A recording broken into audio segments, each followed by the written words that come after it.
vimos un poquito, ¿verdad?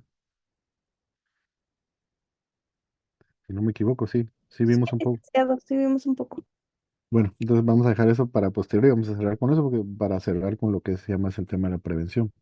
Entonces, hoy quería que viéramos un poco algunas de las violencias que discutimos, ya como para terminar de profundizar un poco, porque es, como ustedes vieron, es amplio el debate, ¿no? O sea, hay mucha información, aunque siempre pues tenemos que tener la prevención, yo les he dicho, de buscar información sociológica, ¿va? Porque igual encontramos de esos temas, encontramos mucha información. Entonces vamos a hablar un poco hoy de las pandillas, ¿no? De las maras y un poco alguna aproximación a ese tema.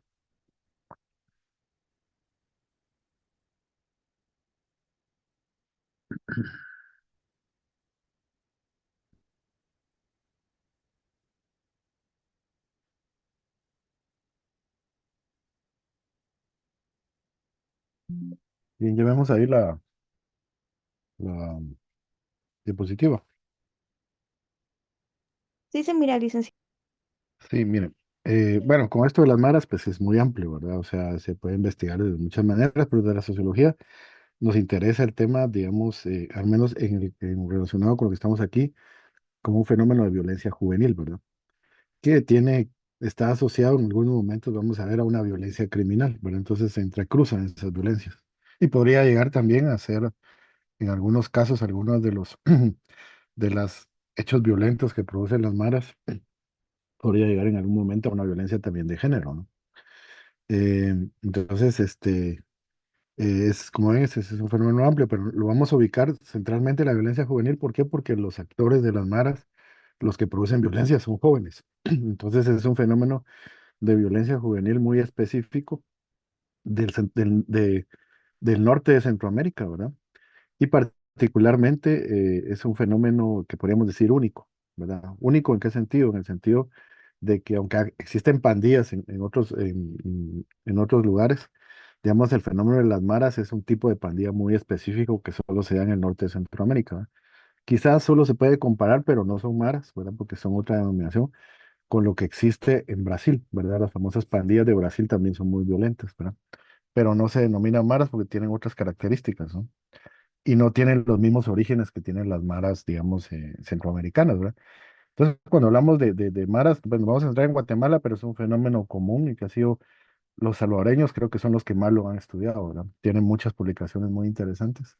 Y ustedes pueden encontrarse, es un fenómeno que se ven estudiando desde más o menos desde finales del principios de los 90 y adquiere un estudio más sociológico desde el siglo XXI, ¿no? Principios del 2000, ¿verdad?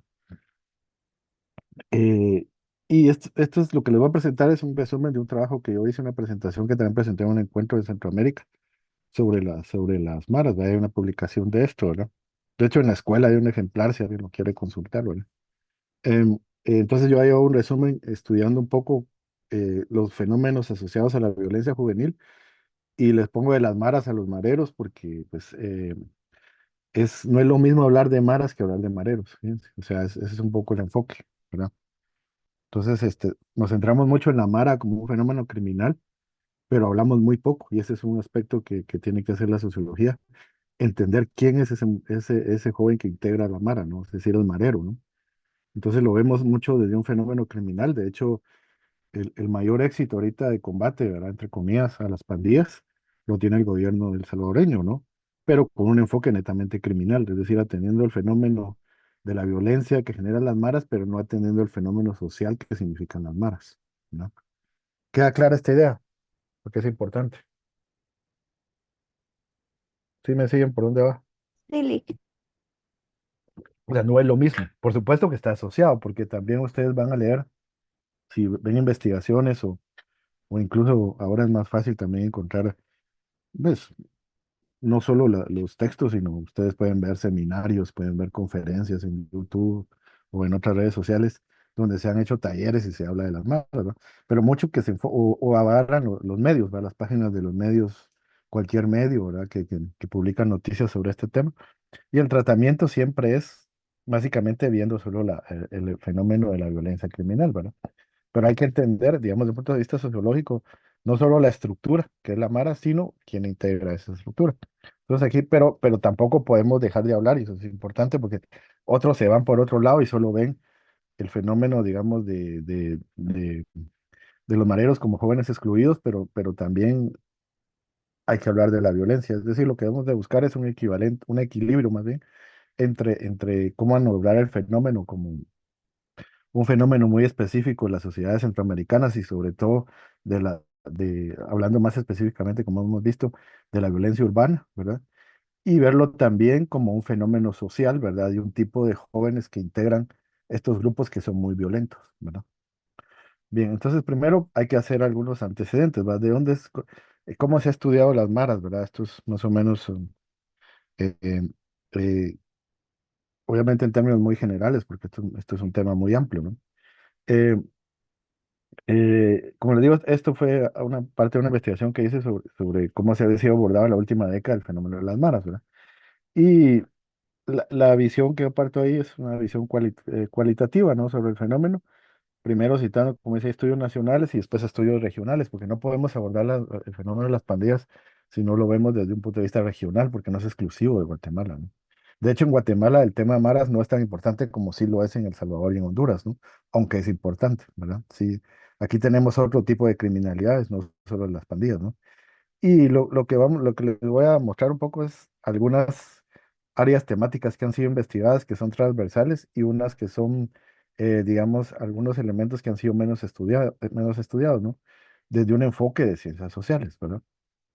Entonces, esto solo es muy general, ¿verdad? Entonces, los antecedentes, ¿no? ¿Cuándo aparecen las maras? Porque las maras no siempre han existido, ¿verdad? Entonces, esto es un dato importante porque a veces se olvida. Las pandillas, sí, o sea, el fenómeno de que los jóvenes hagan pandillas es un fenómeno que siempre ha existido como en la humanidad, ¿no? Los jóvenes tienden a agruparse y generalmente los jóvenes en pandillas cometen ciertos actos a veces de violencia menor, ¿no? Pero cuando hablamos de Mara, estamos hablando ya no solo de actos de violencia menor, sino incluso en algunos casos de violencia criminal, ¿no? Pero ¿cuándo empieza este fenómeno realmente y cómo va evolucionando? Porque no es lo mismo hablar de maras de los ochentas que hablar de maras ya, digamos, ya en la primera década del siglo XXI, ¿verdad? Y posterior. Eh, de hecho, es un fenómeno que, fíjense ustedes, está mutando, o sea, puede ser que desaparezca, ¿verdad? Pero al momento todavía existe, ¿verdad? ¿Desaparezca en qué sentido? En que se convierta en otra cosa, ¿verdad? No que desaparezca la violencia juvenil, ¿verdad? Eh, pues más o menos desde los 80, ¿verdad? En la región del Triángulo Norte de Centroamérica, eso quiere decir esa sigla, algunos informes empezaron y estudios, ¿verdad? Un primer estudio que se hizo en Avanzo por una antropóloga norteamericana empezó a hablar de las maras en Guatemala y ya se empezaba a hacer en El Salvador, se empezaba a hacer en otros lados. Y empezó a llamar la atención porque empezaron a producir violencia, ¿no? Entonces algunos decían pandillas, después maras o pandillas juveniles, ¿verdad? Pero básicamente se va aceptando el término mara ya como un término, digamos, que todos lo aceptan porque es un término, es el nombre de esas pandillas, ¿no? Entonces nosotros aquí proponemos para entenderlo, para no confundirlo y estar cambiando de términos, utilizamos el término central del aceptado, que es mara o maras, ¿no? Que por cierto, maras, eso ya es desviarnos un poco, pero ¿algunos de ustedes han escuchado de dónde viene la etimología de maras?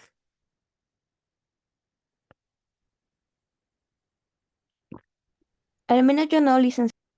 Viene de una película, fíjense, de que no sabían eso. Curioso, viene de una película muy famosa que se hizo en los años, si no me equivoco, finales de los 60, principios de los 70, que se llamaba Marabunta, ¿verdad? Y era una película medio de ciencia ficción, medio fantasía, de unas hormigas gigantes que van unos fulanos, es una película de serie B, ¿no? Que van unos fulanos a la selva y les aparecen unas hormigas gigantes y se los empiezan a comer y se llaman marabuntas. Y de repente cuando aparece el fenómeno, digamos, como en el imaginario popular estaba esa idea de las marabuntas. Y de ahí viene el nombre de maras, ¿verdad? Porque después lo de Barrio 18 y Salvatrucha, eso es una denominación que va a surgir en Estados Unidos, ¿verdad? Y particularmente de las calles del este de Los Ángeles, de Estados Unidos, y de las prisiones de Estados Unidos, ¿verdad? Que es donde viene ese grupo digamos, de los primeros pandilleros, ¿verdad? Entonces, bueno, ese es solo un dato ahí, digamos, para la cultura general, ¿verdad? Viene de marabuntas. Busquen en internet y van a encontrar ahí, si tal vez alguien lo busque y lo comparten ahí en el chat. Em, entonces, pues se empezó a llamar maras, ¿va? Porque era como una cosa nueva, ¿no? Y la violencia, digamos, criminal, en muchos sentidos, y por eso son interesantes las maras, y por eso se asocia también a ese fenómeno de violencia criminal, es que son muy violentas, ¿no? O sea, a diferencia de otro tipo de pandillas, entonces por eso fue que empezaron a llamar la atención, ¿no? Algunos también le llaman, como menciona ahí, pandillas callejeras transnacionales. ¿Por qué creen ustedes que le llaman transnacionales?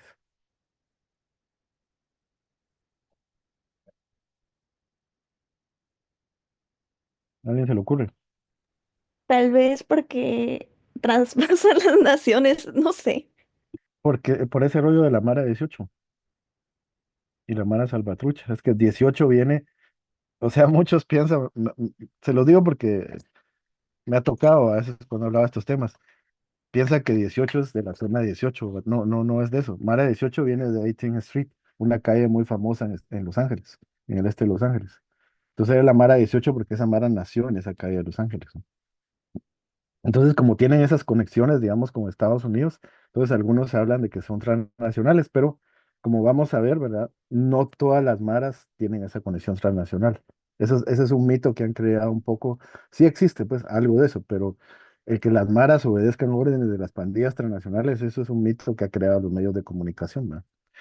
Son más locales. O sea, la violencia que genera las maras y su amplio de acción son las famosas clicas, que ya vamos a ver ese término. Las clicas son la organización local de esa mara y generalmente no hay un gran líder que controle las maras, sino que lo que hay son esas clicas que tienen barrios muy específicos, digamos, de intervención y de acción, ¿verdad? Eh, entonces nosotros vamos, como dice aquí, vamos a usar el término pandilla, entiéndalo como mara, ¿no? Bien, en el caso guatemalteco, ¿no? Como decía, el conocimiento disponible, por ejemplo, se ha investigado un poco más, ahorita hay un poco más de información. El conocimiento empieza a finales de los 80, ¿no? Hubo una primera publicación pionera sobre el tema de las maras, es un texto que hizo una antropóloga norteamericana, eh, que ella se llama Deborah Livingston, ¿verdad? Ella fue la primera en investigar las maras, ¿verdad? Y le puso un nombre, creo que se llama Aquí corre la bola, algo así le puso a su texto que publicó Avanzo, por ahí está, ¿verdad? Entonces ella lo que hace es que agarra a estos primeros muchachos que andaban en el centro, sobre todo, porque siempre fue un fenómeno urbano desde sus inicios, y que pertenecían a lugares o barrios ubicados en el centro de Ciudad de Guatemala, ¿verdad? Entonces, por ejemplo, ustedes habrán oído los términos, la Mara FAI, que esa Mara sí era, ahí sí es FAI. ¿De qué creen que es FAI? Zona 5 ahí sí, ¿verdad? A diferencia de la 18. Había una Mara que se juntaba en los Capitol, le pusieron Mara Capitol, había una Mara que se juntaba en Plaza Vivar. Sí, imagino que sí, ustedes iban por la Sexta Avenida, ¿no? Sí ubican esos lugares. Pues bueno, todavía existen esos centros comerciales, ¿no? Y entonces ahí se juntaban los muchachos y empezaban ellos mismos a autodenominarse maras por esta etimología que les expliqué. Y eran menores, bueno, generación de jóvenes, ¿no? Menores la mayoría, que cometían pequeños actos, digamos, de vandálicos, ¿verdad? Y de adolescentes, como dices, la integración era adolescentes de clases populares y medias bajas, ¿no? De hecho, muchos estaban asociados a algunos institutos públicos, ¿verdad? Esto es interesante porque es una historia que se ha tratado de reconstruir. Hay una colega historiadora que trató de hacer una investigación un poco sobre el antecedente de estas primeras maras y algunos institutos públicos del centro, como el Akeche, como el Adrián Zapata, como el Central, ¿no? Entonces, como digo, era un fenómeno clásico de pandillas, ¿no? Que empezó a crecer la ciudad y con los cambios, digamos, culturales y todo esto de la televisión, el fenómeno, digamos, de una cultura, digamos, ya más invadida por lo que en ese momento era el cable, el cine, pero sobre todo el fenómeno del cable, y no habían redes sociales todavía, ni el internet, mucho menos, ¿verdad? Entonces, pero ya empezaba a formarse cierta cultura juvenil, ¿no? Y algunos integraban estas pandillas, ¿no? Y era muchas veces, algunos eran pequeños asaltantes, hacían pequeños asaltos, ¿no? Y otros se dedicaban a enfrentarse, digamos, porque habían rivalidades que han sido históricas, pero aquí ya se enfrentaban a través de formar las maras, estos institutos públicos que yo les decía, ¿no? Y si ustedes ven los nombres aluden a cuestiones muy del centro, de la zona uno, ¿va? Les da una idea de dónde vienen estos muchachos que están integrando estas primeras maras o pandillas, ¿no? Que, ojo, esto no son las pandillas, lo que vamos a conocer por Mara 18 después, son el antecedente, ¿no? Bueno, entonces, ¿qué pasó? Ya cuando entramos al siglo XXI, las maras empiezan ya decía a conocerse como una amenaza a la seguridad ciudadana, ¿no? Ya las autoridades, la policía, los medios de comunicación empiezan y en la región en general, en El Salvador, en Honduras, se empieza a hablar de que ciertos crímenes ya más violentos, asaltos de carros, ya muertos, ¿no? Y otro tipo de delitos, ya los asocian a las maras, ¿no? Y se crea también cierta psicosis, sobre todo en los medios, de que la violencia urbana es producto de las maras, ¿no? Cuando vemos que eso no es totalmente cierto, ¿no? Ocupan una parte, digamos, de la violencia, pero no son ellos los generadores de toda la violencia, ¿no?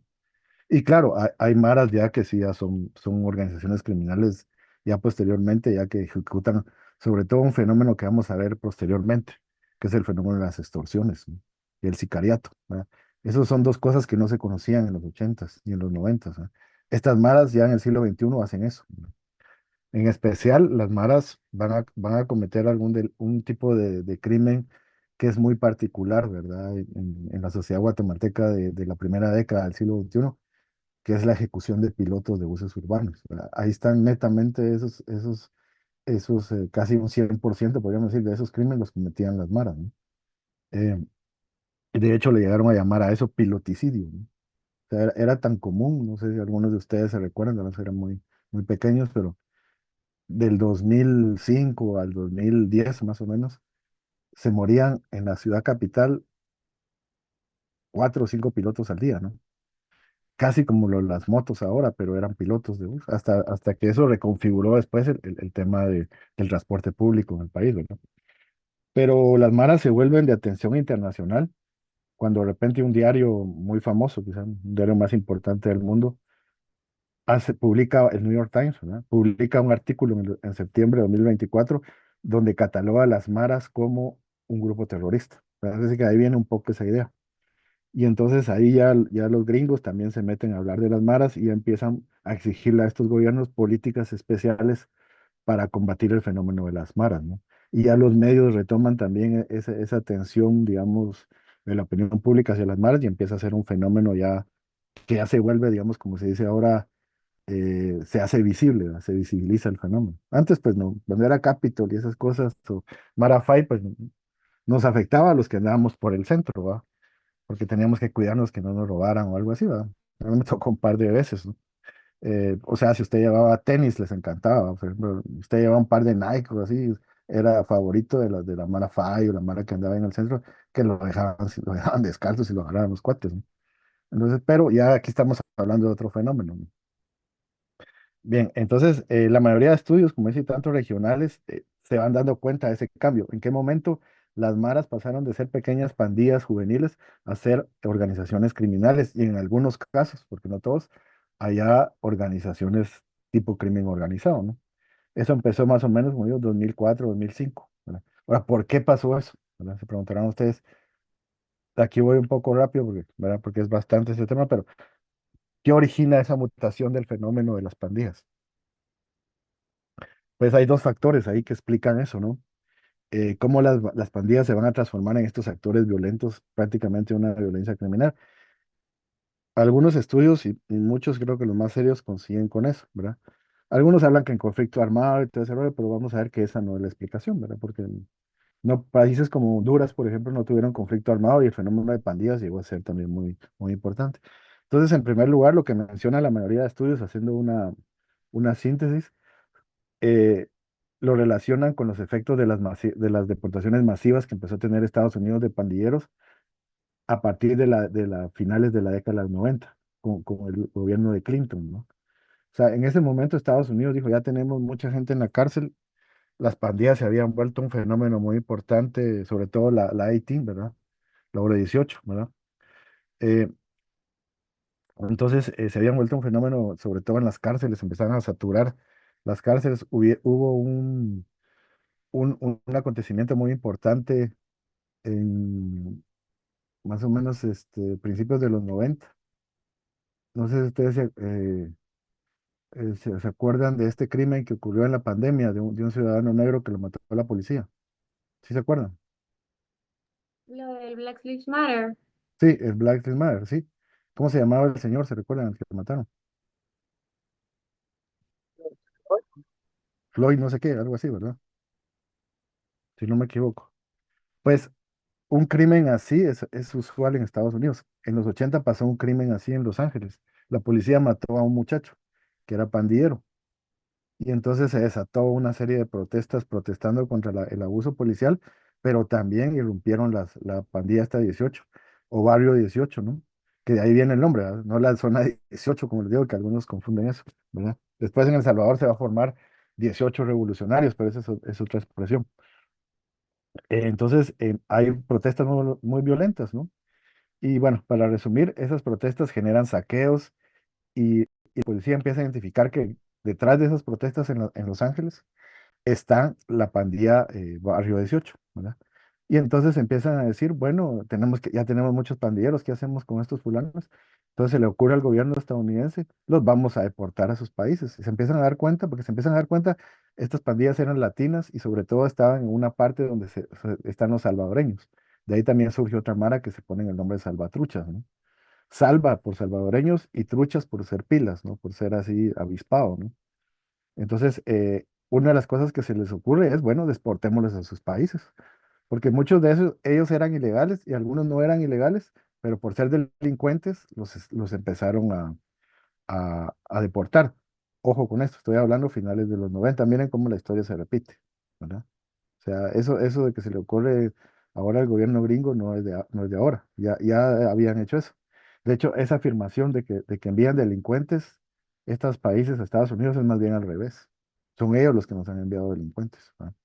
Entonces la mayoría de pandilleros, ¿verdad? Estaban en territorio estadounidense, ahí se habían criado, eran hijos de inmigrantes, producto del conflicto armado, eso sí. Muchos salvadoreños se habían ido a vivir a California, porque la mayoría de centroamericanos viven en California, tanto los guatemaltecos como los guanacos, ¿verdad? Y entonces eran hijos de inmigrantes nacidos ahí que no tenían ninguna conexión con el territorio de Centroamérica y de repente se ven masivamente expulsados a sociedades que ellos ni conocían, ¿no? Pero ellos eran delincuentes, ¿no? Y empiezan a llegar a ciudades de San Salvador, a Tegucigalpa, a San Pedro Sula, a Ciudad de Guatemala, ¿no? Y tienen que sobrevivir, ¿verdad? Y muchos de ellos pues venían de ser pandilleros, ¿no? Y de repente pues, se entran en relación con las pandillas locales, ¿no? Y ellos al venir no solo vienen, sino que importan toda la cultura pandillera, ¿no? Imagínense, estos cuates venían de enfrentarse al FBI, a las cárceles gringas, a la policía gringa. La policía de estos países le daba risa, ¿no? Además, ellos manejaban armas, ¿no? Se dedicaban a otros delitos ya como el tráfico de drogas y otro tipo de delitos, digamos, que requieren más expertise criminal, ¿no?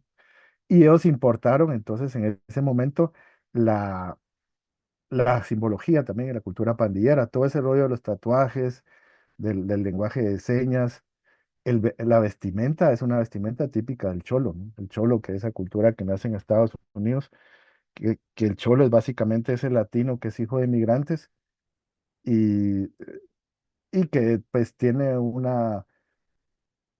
padece cierta exclusión porque no es gringo, ¿no? Y entonces, muchos de ellos, pues, pertenecen a sectores populares, ¿verdad? De migrantes, ¿verdad? Que viven en los centros urbanos, sobre todo de Los Ángeles. Y ahí llegó Trump 2017 porque ya Trump retoma esa política, ¿no? También en el 2017 empieza a deportar pandilleros, ¿verdad? Retoma esa política. Y ahora lo tiene, ahora ustedes lo ven que se ha extendido a otras nacionalidades, como ese famoso tren de Aragua que le llaman venezolano, y cómo ya la dinámica también ha cambiado, porque empieza ya a aplicarlo ya no solo a pandilleros, sino que ahora cualquier persona que comete un delito, según esta nueva política, ¿verdad? Podría ser deportada hacia estos países, ¿no? Incluso aún teniendo un estatus legal, ¿verdad? Pero este fenómeno muy similar, algo así se ocurrió en ese momento con las pandillas. Y en segundo lugar, aunque no se señala tanto, el otro factor que influyó fue la guerra contra el narcotráfico que a finales de los 90 se hizo en Colombia, ¿no? Esto hizo que entonces muchos grupos delincuenciales colombianos, porque el narco no desaparece, es lo mismo, mire, si, si algo prueba que las medidas represivas de Bukele son fallidas, lo puede uno estudiar cuando estudia el fenómeno del narco. El narco ha sido perseguido, ha sido atacado, le han hecho guerras y ahí sigue. ¿Verdad? Eso no acaba el narco. Por supuesto contiene ciertas cosas, pero no acaba el fenómeno, ¿no? Entonces lo mismo empezó, esa guerra del narco. En ese momento Estados Unidos hizo una campaña muy fuerte para combatir el narco que se llamó Plan Colombia en Estados Unidos. Entonces descabezó a los carteles colombianos, ¿no? Más o menos por esa fecha se muere Pablo Escobar, lo matan en un barrio de Medellín. Y entonces esos grupos criminales se tuvieron que desplazar de Colombia. ¿Y a dónde creen que se desplazaron? Se desplazaron a México y al norte de Centroamérica. Entonces, esos grupos trajeron también su cultura criminal, pero no solo trajeron su cultura criminal, sino que trajeron toda la cantidad de recursos de esa economía criminal, que eso no lo trajeron los pandilleros. O sea, ese rollo de mover grandes cantidades de dinero a través de la venta de drogas, de la narcoactividad y también el uso de armas, ¿verdad? Estos grupos venían armados. Entonces, eso fue como un caldo de cultivo donde se mezcló esos pandilleros con esa criminalidad que empezó estos grupos nuevos de narcotraficantes necesitaban reclutar también a algunos grupos. Ya Escobar lo había hecho en Medellín con las bandillas juveniles, ¿no? Y un caldo de cultivo que encuentran o un ejército para eso es, de alguna manera, ir deportados en estas sociedades, ¿no? Y esto se va mezclando con las pandillas de jóvenes, ¿va? De jóvenes, porque también el fenómeno de las maras, ya cuando hablamos más de los mareros, como les decía al principio, son jóvenes excluidos de áreas marginales, ¿no? Entonces se vuelve a ver, se empieza a ver un atractivo para muchos jóvenes integrarse a estos grupos, ¿no?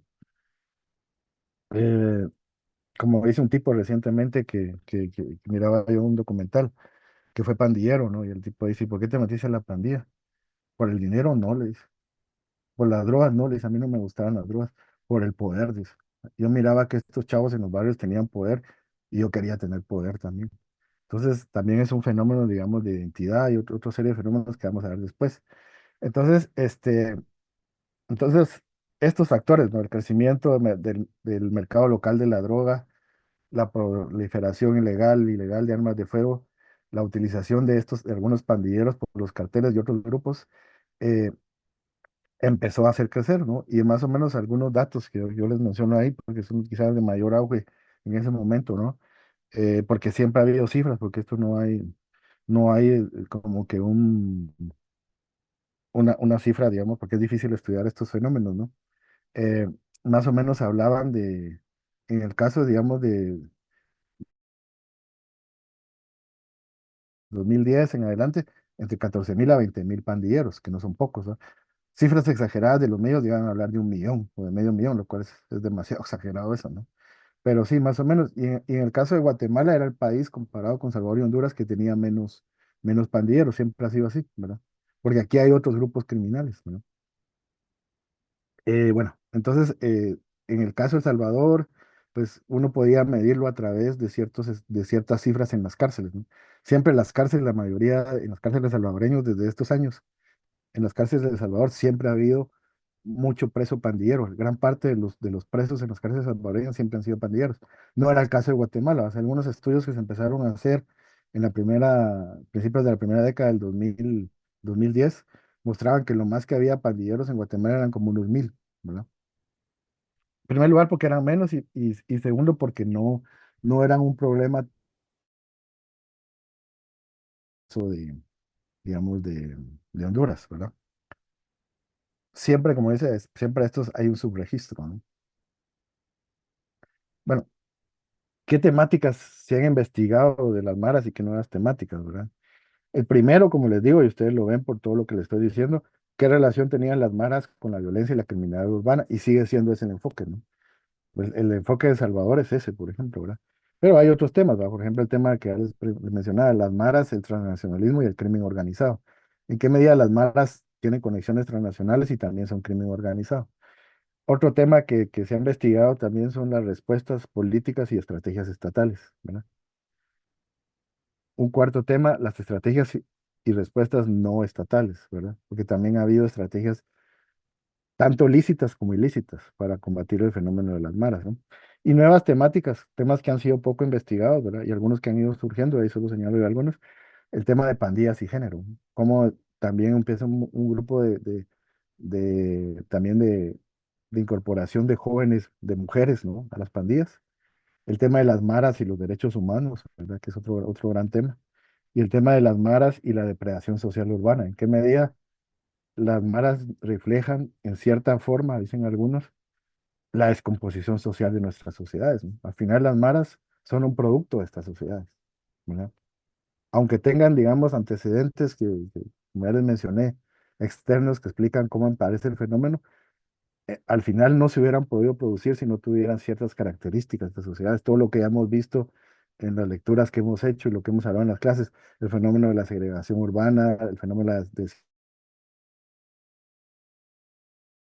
desestación de servicios públicos, todo eso va jugando para que tengamos, digamos, lo que algunos autores han llamado depredación social urbana, ¿verdad? Eso es un término que han usado los sociólogos en, en América del Sur y que aquí lo trabajan antropólogas como Manuela Camus, ¿no? Que han trabajado también el tema de las pandillas, ¿no?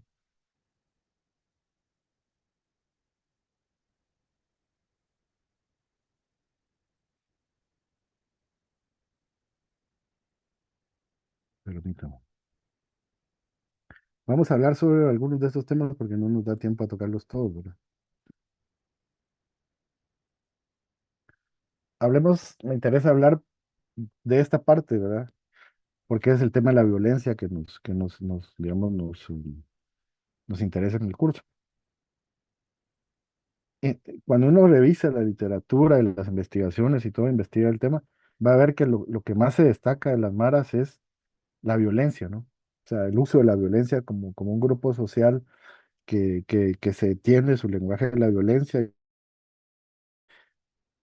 y contribuye mucho a ese fenómeno de violencia urbana, ¿no? Em, entonces, básicamente uno puede decir, si hace ya una clasificación de los estudios, de que hay estudios que hablan están los estudios securitistas, ¿no? Y que parten más y los que parten más de elementos sociales y políticos, si quieren los que se podrían ubicarse más cerca de la sociología, ¿no? Entonces, hay algunos estudios, yo aquí cito uno que hicieron unos compañeros de El Salvador muy interesante, donde clasifican los modelos que se han usado para estudiar el fenómeno de la violencia de las maras en el Triángulo Norte. Entonces dicen que hay uno, el histórico, ¿no? El histórico que dice de dónde vienen y todo eso, es un poco los textos esos de Livingston que les decía, hay una publicación que por ahí anda circulando, que ya no es muy buena, está muy desactualizada, pero es un primer intento, que son 4 tomos, y habla de las maras, ¿no? Cómo van surgiendo y todo eso, que lo publicaron, la publicó la UCA, El Salvador, la Universidad del Salvador, Universidad Centroamericana, ¿no? Hay otro enfoque que es el fenomenológico, ¿no? Que trata más de ver, pues, eh, todo este tema de la cultura, ¿verdad? Y en qué actos de violencia están involucradas las maras, ¿no? O sea, atender todos los tipos de violencia que generan. Y por último está el etnográfico, que es un método más que aplican los antropólogos, es decir, se meten a la pandilla y empiezan a tratar de explicar cómo se enrolan, cuáles son los rituales de la pandilla, cuáles son los ritos de iniciación, por qué la simbología, por qué usan ciertos tatuajes, cuáles son las jerarquías que tienen, y empiezan a ver también cómo salirse de la pandilla, ¿no? ¿Qué estrategias tiene un joven que se quiere salir de la pandilla, ¿verdad?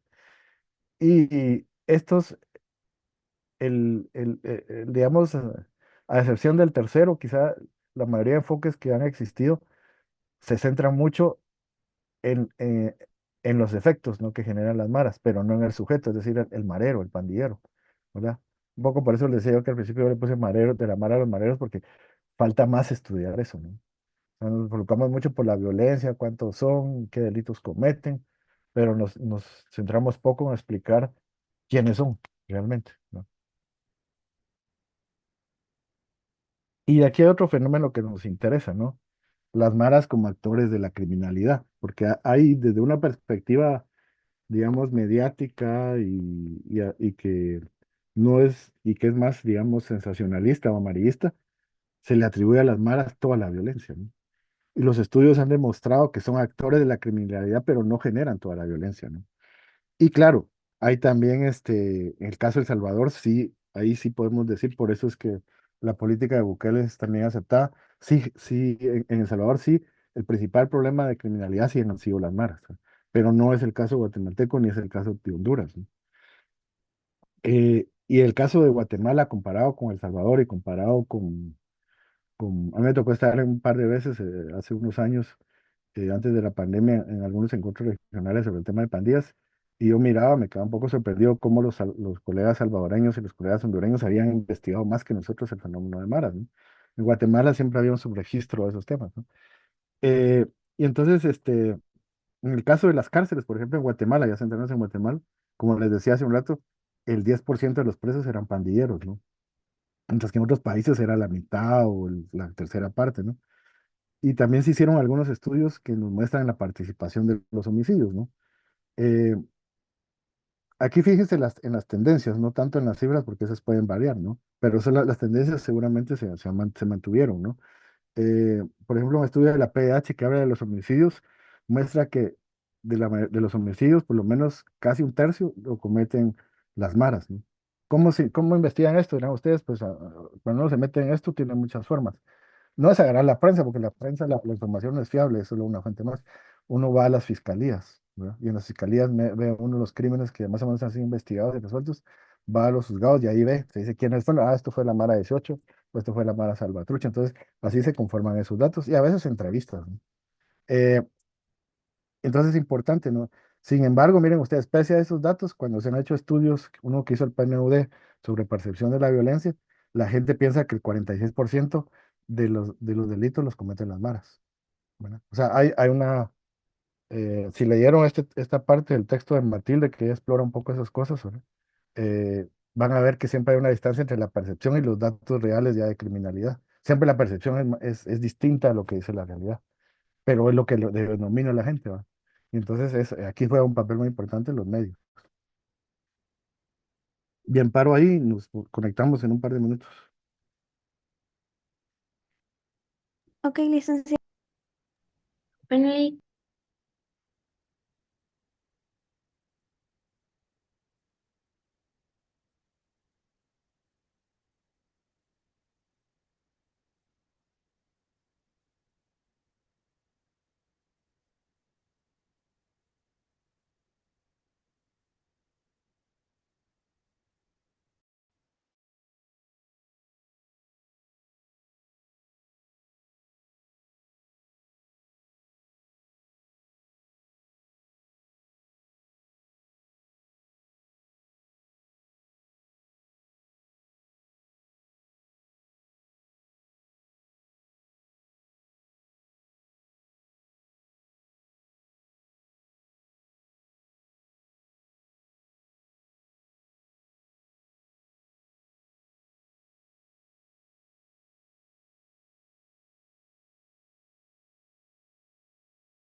Bien, ¿ya escuchan todos?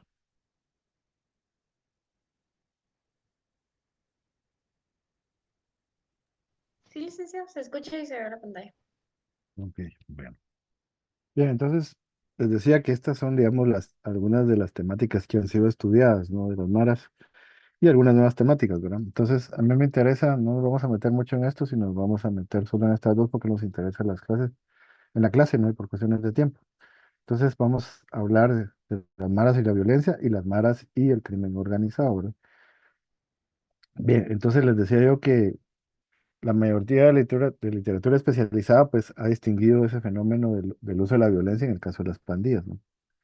Eh, y también ahí el tipo de estudios que se han hecho. Yo les decía que en el caso de Guatemala pues predomina más el estudio histórico y el estudio fenomenológico, ¿verdad? Aunque me estaba enterando de una investigación reciente de una colega hace unos años que sí se mete al tema etnológico, ¿verdad? Al tema etnográfico, un poco de tratar de discutir.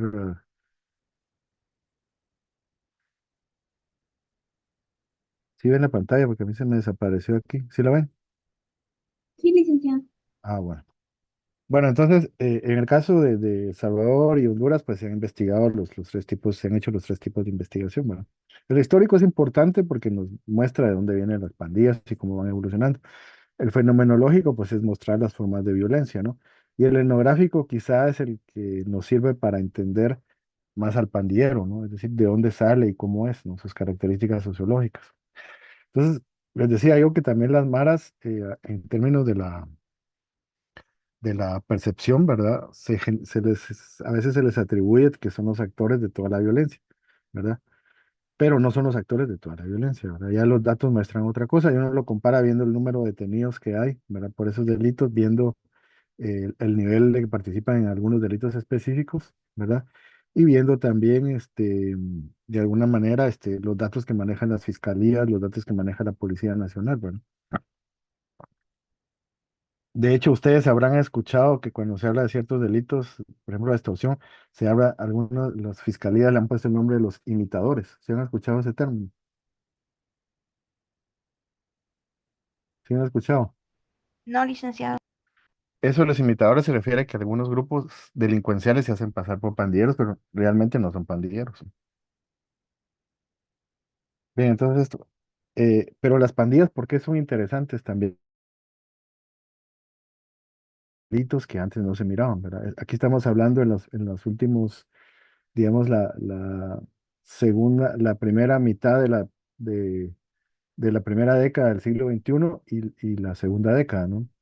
Esto ha ido mutando ya en la tercera década, ¿no? Eh, pero son delitos que antes no aparecían y que aquí sí se ha comprobado ya por como le digo, no son ya percepciones, sino que son los estudios en base a los datos de las fiscalías, en base a detenidos de procesos judiciales que se pueden investigar y se les vincula claramente, digamos, la autoría de estos delitos, ¿no? Entonces, en los últimos años, ¿verdad? Sobre todo hablando más de 2010 al 2020, ¿no? Porque la pandemia también cambió un poco esta dinámica, ¿verdad? La investigación muestra que las maras se fueron convirtiendo cada vez más en grupos más violentos, ¿no? Y entre los nuevos delitos que generaron, hay dos que son los que siguen centrando el tema de las maras, ¿no? O por lo menos tres, ¿va? Eh, Primero, la extorsión. Gran parte de la violencia que se produce, del fenómeno de la extorsión, el delito de la extorsión y la violencia asociada a ese delito, en un alto porcentaje son las pandillas, ¿no? Aunque, como te mencionaba, hay grupos que se hacen pasar por pandillas, ¿verdad? El sicariato, la gran parte de esos jóvenes. Y otro delito que se le ha puesto ojo, en que también han sido ejecutores las pandillas, ha sido el femicidio, ¿no? Por lo menos se podría afirmar también que un tercio de los feminicidios lo hacen las pandillas, ¿no? Y han habido casos que los medios han retomado que han sido muy, muy espectaculares. Por ejemplo, el caso de la bomba de 2011. No sé si alguien tiene referencia a eso. Y el caso de las decapitaciones de 2010, ¿verdad? Eh, el caso de la bomba de 2011, solo menciono rápido, fue un bus extraurbano ¿verdad? Con esto que le hablaba y también podríamos hablar del delito del piloticidio. Ya no se menciona porque eso ya no lo hacen las pandillas, pero un momento que ese delito se cometía todos los días y eran las pandillas las que estaban detrás de eso, que los medios y algunos investigadores lo bautizaron como piloticidio porque no había otra forma, que era asesinar pilotos de buses, ¿no? El caso de la bomba está asociado a eso, pero es un caso espectacular porque en un bus que venía de San Pedro Zacatepeques, eh, unos pandilleros hicieron accionar una bomba, ¿verdad? Y se comprobó que a control remoto, o sea, ya, y mataron a varias gente, ¿no? Pero la chica que llevaba la bomba le estalló la bomba en las manos y perdió la de la pandilla. Ahí está el caso en los medios y ha sido investigado.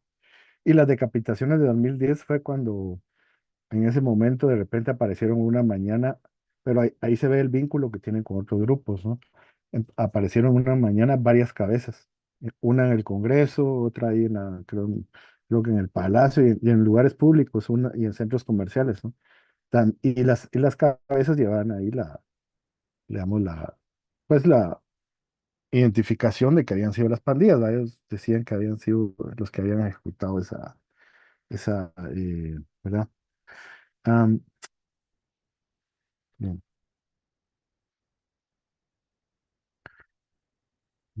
Ven la pantalla, es que a mí se me fue. Dice, mira, licenciado. Ok, bueno,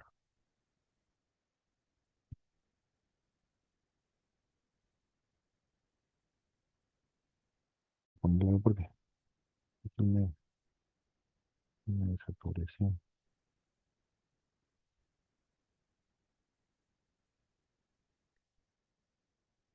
Mm.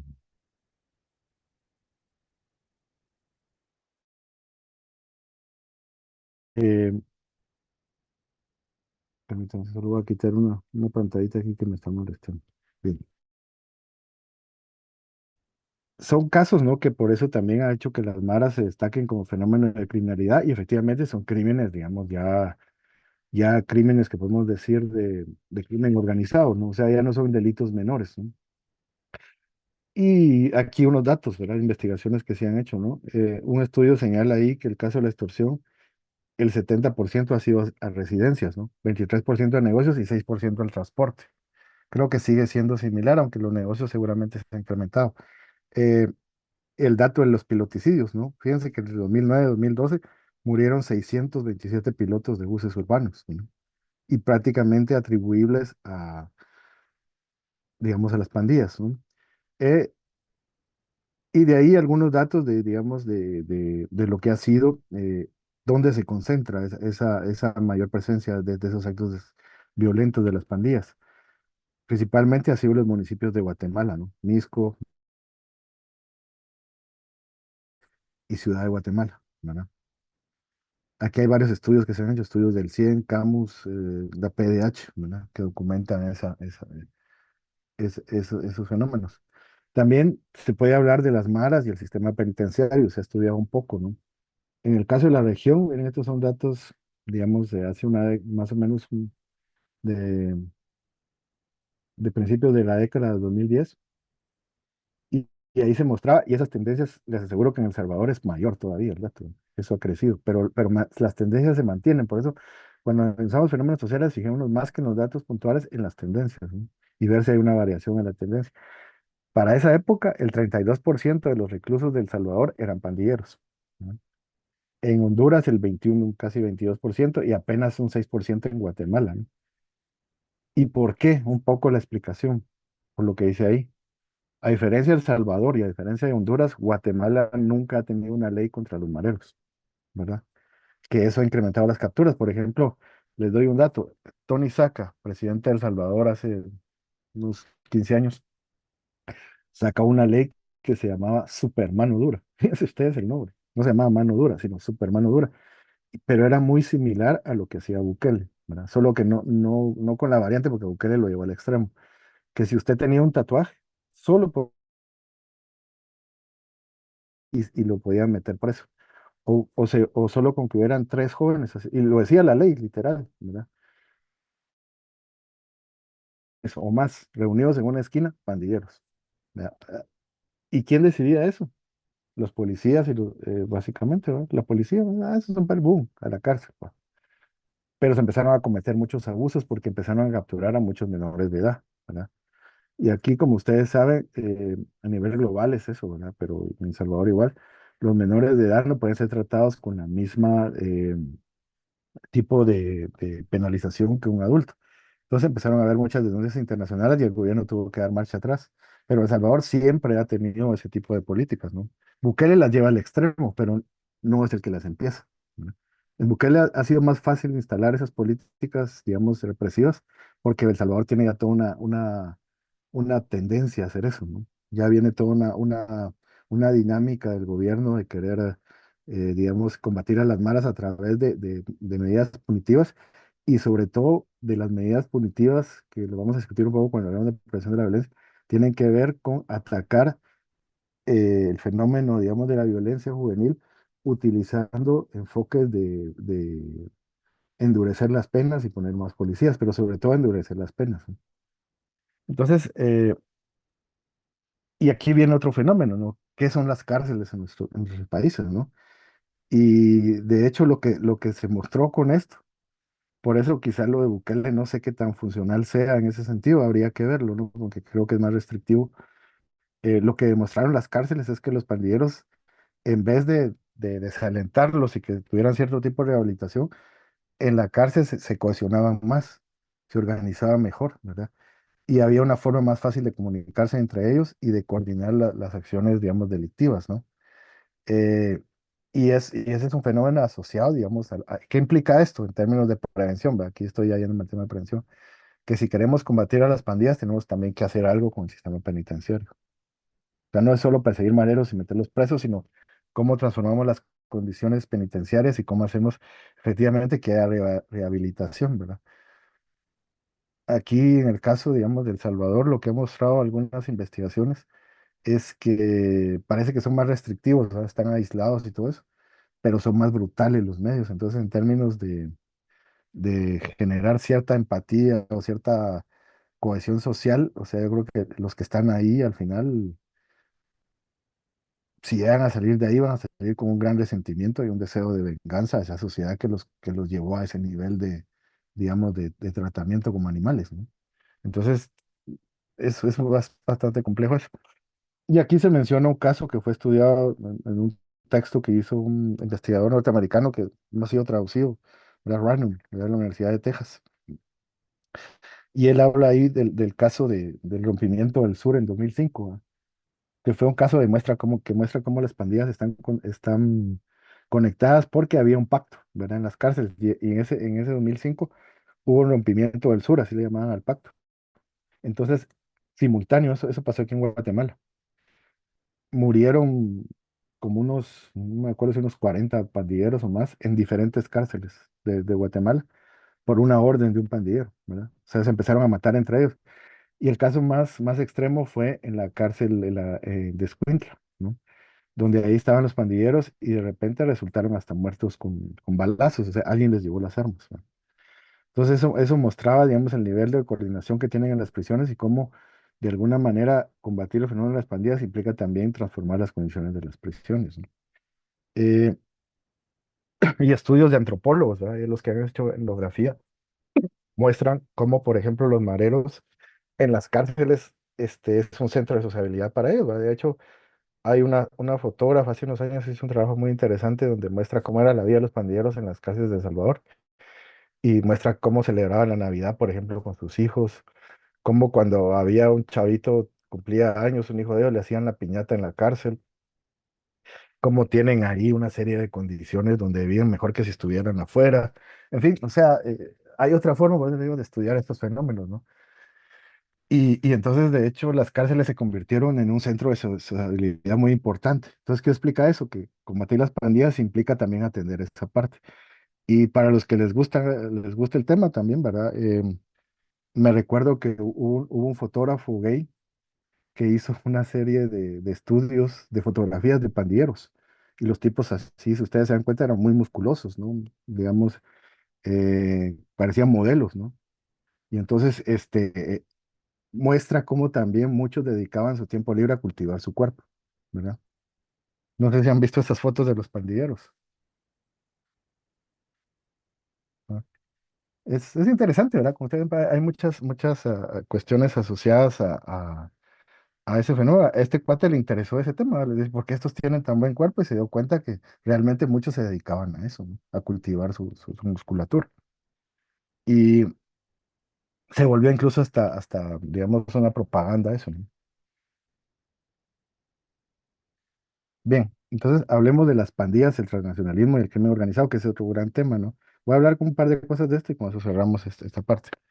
Eh, Se ha dicho mucho, y lo han dicho las policías, lo han dicho los medios de comunicación, que las pandillas realmente son megapandillas, ¿no? Es decir, tienen conexiones con el Barrio 18 y la MS de Estados Unidos.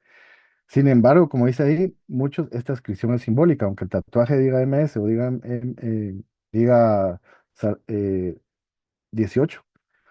Estos tatuajes son más, digamos, un símbolo, digamos, de la cultura pandilleril, pero no expresan precisamente que tengan conexiones o que reciban órdenes desde fuera de las fronteras, ¿no?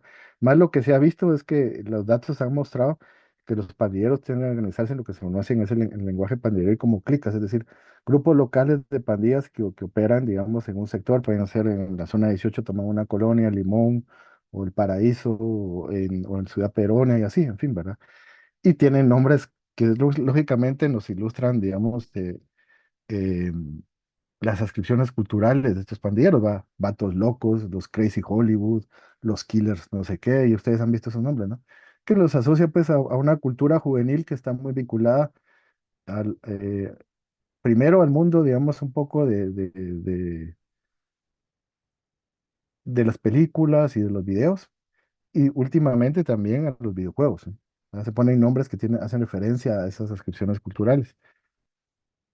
Y lo que se ha mostrado ya los datos concretos es que solo uno de cada cinco pandilleros tiene relación con pandillas fuera de su clica, ¿verdad? Lo cual, no prueba, lo cual prueba, pues, más bien, que esa idea de transnacionalismo de las pandillas no es tal, ¿verdad? O sea, porque se ha tratado de dimensionar eso, ¿no? Y se dimensiona, y ustedes lo ven, por ejemplo, el gobierno de Estados Unidos ahora dice esas pandillas están organizadas y viene a Estados Unidos, y eso no, como tratando de dar una visión amarillista, ¿no? Que ya es todo un plan como le llamarían ahora, de las teorías de la conspiración. Va, hay alguien que está pero otros lo repiten, ¿no? Y entonces se ve mucho esa cosa. Pero lo que muestran los datos es que no, ¿verdad? Que más las pandillas son un fenómeno local y que si usted quiere combatir las pandillas, tiene que entrar, ver cuáles son las más peligrosas y focalizar las atención de ese fenómeno en esos lugares, ¿no? Eh, Ahora, ¿qué relación tienen, digamos, con el crimen organizado? Pues sí, se ha mostrado que hay vínculos, pero no totalmente, o sea, porque también esa idea de transnacionalismo supone que viene el cartel de Sinaloa, les dice, miren, ustedes van a actuar acá, o les dice, han tenido vínculos, pero no es una cosa orgánica, ¿no? No se ha demostrado hasta el momento que así sea, ¿verdad? Aunque a veces pueden ser utilizados, ¿no? ¿Verdad? O sea, sí hay grupos que se vinculan, se ha probado que no solo eso pasó en El Salvador. Eso sí ha sido muy estudiado en El Salvador. El gobierno usaba las pandillas, ¿verdad? Y seguramente pasaba acá también, ¿verdad? En algunos casos, ¿verdad? Eh, por ejemplo, cuando hicieron el pacto, ¿no? El famoso pacto, que ustedes ya sabían, que no nos da tiempo a hablar de eso, porque eso es de las medidas de respuestas gubernamentales, pero El Salvador fue el único país de los tres de Centroamérica que sí llegó a un acuerdo con las pandillas. Entonces dijo, miren, mucha gente de matarse y a cambio, pues nosotros vamos a hacer más buena onda en las prisiones con ustedes, ¿no? ¿Qué generó eso? No puedo ahondar ahorita en el detalle, pero generó que efectivamente se dejaron de matar entre ellos y el gobierno tuvo mejores cifras de combate a los homicidios, pero aumentaron fenómenos como la extorsión, ¿no? Entonces, era una por otra. Y entonces ahí el gobierno también los usaba, ¿no? De alguna manera. Entonces sí hay vínculos de que las pandillas pueden prestarse. Y una vez, fíjense que escuché a un marero hablar de cuál era el problema social en El Salvador. Y el marero, ustedes lo oían hablar, y ese cuate sabía más de marxismo que un estudiante de sociología del décimo semestre, del décimo semestre, ¿no? No, es que mirá, es que aquí el rollo es que la burguesía, la oligarquía, todo un lenguaje, o sea, hay tipos realmente que han sido, pues son tipos, digamos, que pues no han tenido tal vez acceso a educación algunos de ellos, pero eso no quita que algunos de ellos sean tipos, digamos, que con ciertas habilidades, ¿no? Y que los ubican en posiciones, digamos, de liderazgo. Entonces, con eso se ha negociado el gobierno y algunos se han metido a política. De hecho, en El Salvador hubo un momento en que se habló, porque se habló, o sea, se dijo, ¿verdad? Eso me lo contaron colegas salvadoreños, de que el FMLN, el partido del gobierno en ese entonces, tenía un plan de incorporar a los pandilleros al FMLN, ¿no? Y convertirlos en una base electoral, ¿no? No se concretó, por supuesto, porque cayó el gobierno del FMLN, pero para que ustedes vean cómo evolucionan estos procesos, ¿no? Y había mareros, sobre todo los líderes, que no eran para nada tontos, que se dieron cuenta que podían pasar de ser delincuentes a de algunos de ellos podían haber llegado incluso a ser diputados, ¿no? Entonces, miren los alcances que puede tener el fenómeno, ¿no? Y cuando ya hablando de delitos, cuando se ha investigado qué interacción tienen los pandilleros ciertos grupos de los carteles de la droga, lo que se muestra es que son más colaboraciones puntuales, ¿no? Venta de droga, por ejemplo, el menudeo, extorsiones, va, a veces sí ya, porque de hecho cada vez más lo que se ve, por ejemplo, en el caso de México, es que todos estos delitos ahora ya no los hacen las pandillas o los grupos criminales, así las bandas, sino que cada vez los grandes carteles, como se dice, diversifican su portafolio y ya no solo venden drogas, sino que son sicarios, son extorsionadores y son traficantes de migrantes, ¿no? Y entonces también las pandillas entonces eran usadas más en estas cosas para tráfico de armas, robo de vehículos, que de hecho es un delito que también ha bajado, ¿no? Hace todavía unos 15 años, principios del 2000, o sea, el robo de carros era muy alto, ¿no? Esos delitos han ido disminuyendo. Bueno, esto de las políticas estrategias estatales ya no me voy a meter porque no da tiempo, quería parar ahí, ¿verdad? Y solo señalar estas conclusiones, ¿verdad? En lo que corresponde al recuento, ¿no? De lo que hasta más o menos 2020, ¿no? Aunque seguramente mucho de esto se mantiene, habrá que ver qué cambios generó la pandemia, pero la mayor presencia de las pandillas era en la violencia atribuida a las extorsiones. O sea, hay en un alto porcentaje, una tercera parte. Eh, respecto a esto, digamos, en esa ejecución de la dinámica de las extorsiones genera mucha criminalidad y mucha violencia, ¿no? Y de ahí se ve que participan en otros delitos como menudeo de drogas, robo, ¿verdad? Pero la extorsión, como dice ahí, era la mitad de las detenciones de pandilleros que estaban presos. Mientras que el homicidio ocupaba un porcentaje reducido, ¿no? Y si nosotros vemos la tendencia, más o menos se hablaba de una tasa hace unos años de 24 homicidios por cada 100.000 habitantes. Ahorita la tasa creo que va por 19. ¿Verdad? Vemos una disminución. ¿A qué atribuir eso? Pues bueno, a varios cambios, pero acá no, hasta donde yo sé, no sé qué tanto se ha indagado el fenómeno, pero en México, que sí se ha indagado el fenómeno, vemos una reducción alta de las tendencias de homicidios, pero cuando empezamos a ver, lo que dicen los investigadores es que efectivamente han disminuido los homicidios, pero han aumentado las desapariciones. Entonces, esto lo que está mostrando no es que se mate menos gente, sino que los criminales adoptan ahora nuevas técnicas para ocultar esos homicidios, ¿no? En México se habla, si me les doy las cifras, descomunal. En los últimos 6 años, 100.000 personas desaparecidas, entre comillas. Fíjense el dato, 100.000 personas. Am, claro, es una sociedad más grande, pero el dato no deja de ser el dato de una guerra o de un genocidio, si lo quieren ver, ¿verdad? Lo podemos analizar, como hemos visto desde otro punto de vista, como un fenómeno de necropolítica, ¿no? Es decir, cómo se maneja y cómo se decide sobre la vida y muerte de las personas, ¿verdad? Eh, Sin embargo, como dice ahí, en el caso de Guatemala, el dato de pandilleros en prisión no refleja realmente el nivel cometido por los mismos. ¿Por qué? Porque aquí no toda la gente denuncia, la policía es ineficaz, las fiscalías también, pero sí nos da una idea, por lo menos nos marca una tendencia. Son los datos disponibles, ¿no?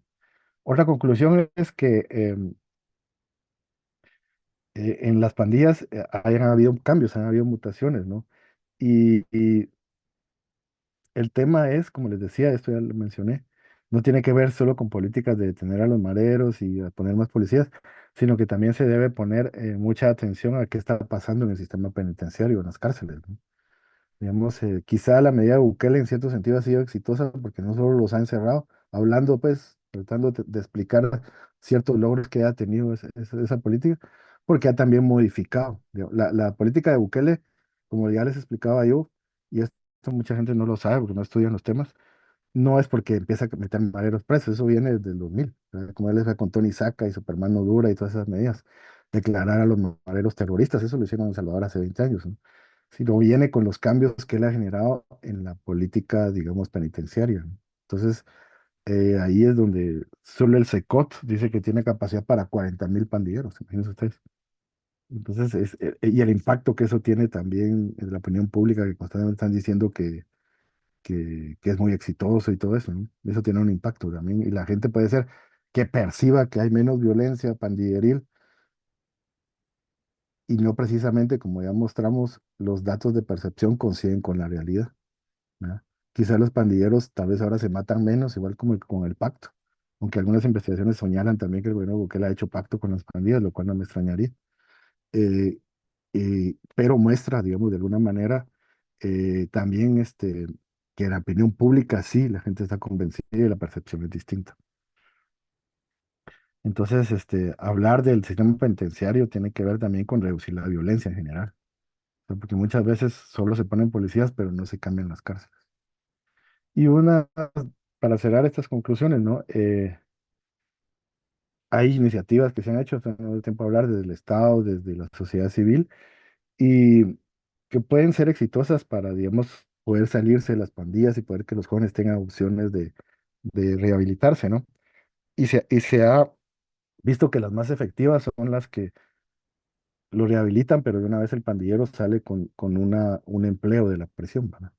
O sea, esas han sido las más exitosas, ¿no? Entonces esas medidas se podrían replicar, pero no siempre hay los recursos o siempre hay el interés, ¿no? Es más fácil decirles son unos malditos asesinos y hay que refundirlos a todos y acabar con todo, ¿verdad? Ese discurso prende más y además políticamente es más efectivo ver que se está haciendo algo, que se está acabando con una plaga, ¿verdad? Esto póngalo entre comillas, que tener medidas de más impacto social, ¿no? Eso no rinde a los políticos, eso no les rinde frutos, ¿no? Y en todo caso, ¿no? El fenómeno de las pandillas, que esto no es tiempo a hablar, también tiene que pasar de un enfoque de solo hablar de las maras como grupos delincuenciales y la violencia que genera, y tratar de entender bien quiénes son esos miles de niños y adolescentes centroamericanos que se involucran en las pandillas, es decir, los jóvenes mareros, es decir, quiénes son, cuáles son sus condiciones de vida, por qué optan por esa opción de vida, ¿verdad? Y cómo podemos cambiar esa situación, ¿verdad? Bien, yo ahí paro. Quedan unos minutos si quieren preguntar algo, agregar algo. Tienen la palabra.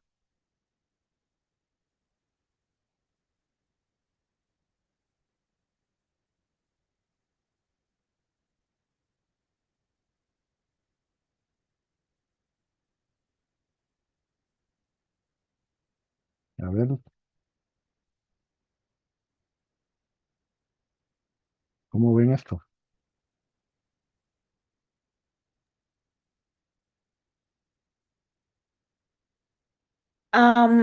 Yo, la verdad, licenciado, no sé muy bien qué comentar porque es que creo que todo este tema sobre las maras, las pandillas, pero es un tema muy amplio que a veces las personas como que no analizan a profundidad, no le dan el interés que se necesita, ¿verdad? Y Ujú, digamos con el tema de Bukele.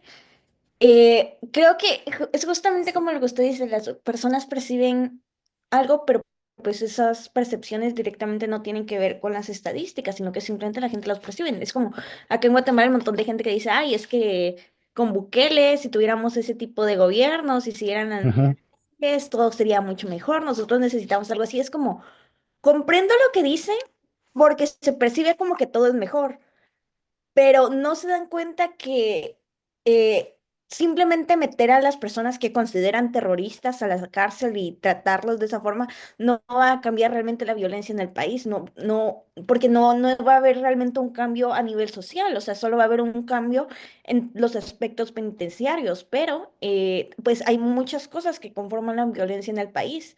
y que se tenga un gobierno como Bukele no va a solucionar todo.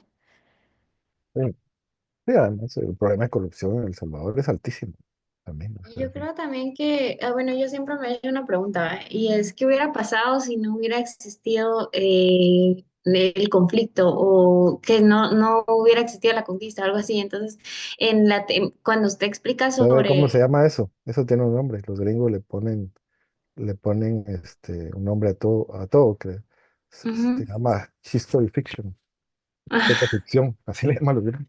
Exacto. Sí, entonces justo tocaba el tema de que se debe a tres factores, ¿va? Al histórico, fenomenológico y el otro creo que era el etnográfico. Entonces, en la historia se tiene como que por eso se inició todo y así, pero hasta donde también las personas siguen reproduciendo esa historia, ¿verdad? Entonces, lo que usted decía de el chico este de la pandilla que sabía mucho sobre el marxismo y así. O sea, creo que esas ya son como decisiones propias porque se tiene el conocimiento de, porque se podría justificar con que alguien no tiene educación o alguien no sabe qué está haciendo, pero sí se sabe, o sea, es lo que hablábamos antes de lo del el ser humano es violento porque nace o se hace, ¿verdad? Entonces, creo que son ambos factores que luego se culpa mucho como que a temas estructurales y así, pero también nace de en sí la sociedad. Entonces, eso. Sí, a ver, Betsabe, Evelyn, Kevin, ¿qué opinan?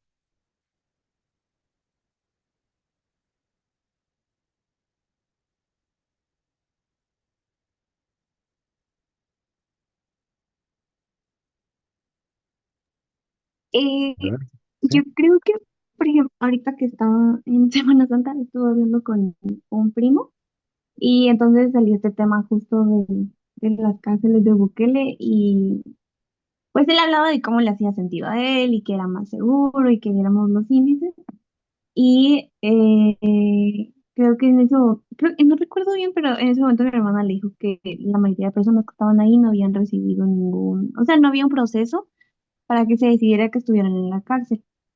Y Ujú, tal vez a mí lo que me impresionó un poco es cómo incluso a eso le trató de encontrar una excusa y hablar de cómo era importante incluso que no hubiera un proceso para asegurarse ujú, de que la gente estuviera segura. Entonces, justo lo que estaba diciendo Andrea ahorita, cómo es que esta percepción de la seguridad o de que todo está mejor hace que las personas encuentren válido estos encarcelamientos que obviamente sabemos que las cárceles son claramente para las personas que cometen crímenes o lo que sea, pero ajá, ¿cómo es que se distorsiona ya esta línea? ¿Cómo se distorsiona realmente hasta qué punto es excusable que un gobierno o que un presidente cometa estas acciones y cómo la gente, por esto de la seguridad y la percepción de que están haciendo algo bien, a pesar de que hay irregularidades, se vuelve algo que se puede defender? Entonces, se me hace interesante porque creo que también toda esta forma en la que hemos vivido y como toda esta inseguridad y los constantes crímenes que hemos enfrentado como sociedades, especialmente aquí en Centroamérica, hacen que sea más fácil excusarlo y que sea más fácil como perder como esta percepción de cuando estamos adentrándonos a gobiernos que ya atentan contra la libertad y que atentan justamente con pues con la seguridad de que vamos a pasar por un proceso si llegamos a enfrentarnos a algún tipo de problema o justamente esto de los tatuajes, ¿verdad? Que es algo que determina bastante en estas cárceles y si las personas entran o no. Entonces creo que eso es lo que se me hace interesante y creo que ahorita viendo como toda esta historia de las maras, es lo que también de alguna manera legitima bastante la percepción de las personas sobre cómo se debe tratar a estos grupos ahora y es de lo que se aprovecha, pues al final estos dictadores para crear esta percepción de la gente y recibir su apoyo constantemente. sí. Mire, si quieren, nos podemos conectar, ¿quieren hablar un poco más?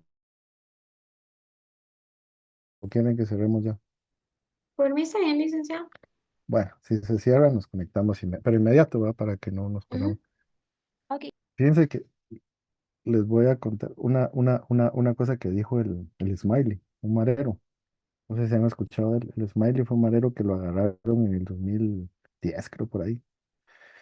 O no, un poquito antes, ya no me acuerdo. Sí, Pero el fue por el tipo, 2010, licenciado. sí, el Smiley le atribuían las muertes de los pilotos. Todos lo agarraron y dijeron, "Ah, este desgraciado, el demonio, ¿va? El chavo". Y el chavo era muy inteligente, o sea, es que miren, hay una situación de exclusión, pero son chavos que no, pues muchos de ellos, pues hay de todo, ¿no? O sea, pero habrán unos que si hubieran tenido oportunidad, hay unos que tal vez no, pero hay unos que hubieran sido otra cosa. Y lo empiezan a entrevistar al Smiley, y el Smiley le dicen los medios, ¿verdad? Ya se saben noticiete y esos atarantados, ¿no? ¿Quién te manda? Y el tipo les dice, mi patrón, le dice. ¿Quién es tu patrón? El demonio, le dice. Entonces, pero estaba jugando con ellos, ¿va? Se estaba burlando de ellos. Pero hay una cosa que les dijo el Smiley muy interesante cuando yo le dice, mira, dice el ministro de Gobernación, bueno, a ver si no se corta, que vos sos el responsable de la muerte de pilotos. ¿Qué pensás de eso? Él es igual que yo, le digo. ¿Cómo así? Él es igual que yo, él es un delincuente, solo que yo tengo tatuajes y él no. Fíjense la profundidad de esa frase, era un marero que no pasaba de unos 19 años, pero fue una frase contundente, ¿no? O sea, tienen una buena percepción de lo que está pasando. Somos iguales, ¿no?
Sí, alcanzaron a escuchar lo último que dije, ¿no? Lo que ha dicho el Smiley.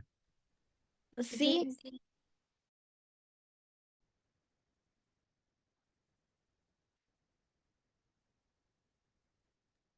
A mí algo que me parece bastante interesante también es como, es justo, le recomiendo ese video, es de un chico que viene a Caguate, es el primero que logra grabar como en el basurero de la zona 3, se va también al Limón o la Limonada, algo así se llama, ambos lugares, porque como no es como tan conocido, entonces logra entrar, logra tener acceso a. También trata de entrar a la zona 3. Se va como a bastantes lugares, pero me llamó mucho la atención una entrevista que le hizo un señor que era expandillero y él le contaba como la historia de cómo fue y me, o sea, yo digo, a la gran, si hubiera habido una institución que a él lo hubiera protegido cuando era niño, creo yo que se hubiera evitado toda su vida de pandillero, porque dice que el papá de él murió, la mamá no sé qué hizo, entonces él se quedó en la calle solo en donde él vivía. Entonces dice que trató de buscar como a dónde irse, pero no encontró nada y los únicos que lo cogieron fueron los pandilleros. Entonces él adoptó esa vida. Luego se convirtió como en sicario, o sea, sí, fuerte, fuerte. Luego como que empezó con el tema de la religión y se quería salir, pero como no lo dejaron, lo mandaron a matar, entonces se fue a Estados Unidos, estuvo en Estados Unidos, luego regresó, pero jamás se pudo salir por completo de la pandilla, o sea, él realiza algunos trabajos chiquitos, ya no como matar o entregar drogas o cosas así, sino como ser soplón de algo o algo por el estilo. Entonces, me parece interesante cómo toma el tema toca el tema de la religión, porque dice, o sea, yo nací, yo volví a nacer y todos los que yo conozco Ujú. o han muerto o se han vuelto cristianos y han dejado como que esa vida. Entonces, ese como que renacimiento que provee la religión es un tema bastante Ujú. interesante. Sí, de eso lo menciono. Les voy a leer, ahora leer algo de eso porque lo tengo. Hay un trabajo que hizo un antropólogo canadiense que se llama Homies and Brothers, ¿no? Homies, como le dicen a los pandilleros, ¿no? Porque de hecho, homie no es la palabra que viene de Estados Unidos. Y brothers de hermanos, ¿no? Entonces, lo que hace este investigador es agarrar los pandilleros que se habían salido de la mar, pero particularmente a los que habían encontrado como ruta de salida la religión evangélica, porque es la religión evangélica, ¿no? ¿No? Y él mostraba ahí con datos y con un estudio serio, Homies and Brothers se llama el estudio, cómo, y hizo trabajo de campo en Guatemala y en Centroamérica. El libro está en inglés, lamentablemente no ha sido traducido, pero yo tengo un capítulo ahí que sí está, es como un resumen que él hace, que se lo voy a poner para el que lo lea. Y él cuenta ahí cómo efectivamente la religión ha sido una estrategia de salida para muchos de ellos, porque no tienen otra estrategia de salida. No es que dicen yo soy marero y no quiero dejar de ser marero. Es muy difícil también que la sociedad acepte a los mareros cuando han sido pandilleros, ¿no? Sobre todo los tatuajes no se los pueden quitar, ¿no?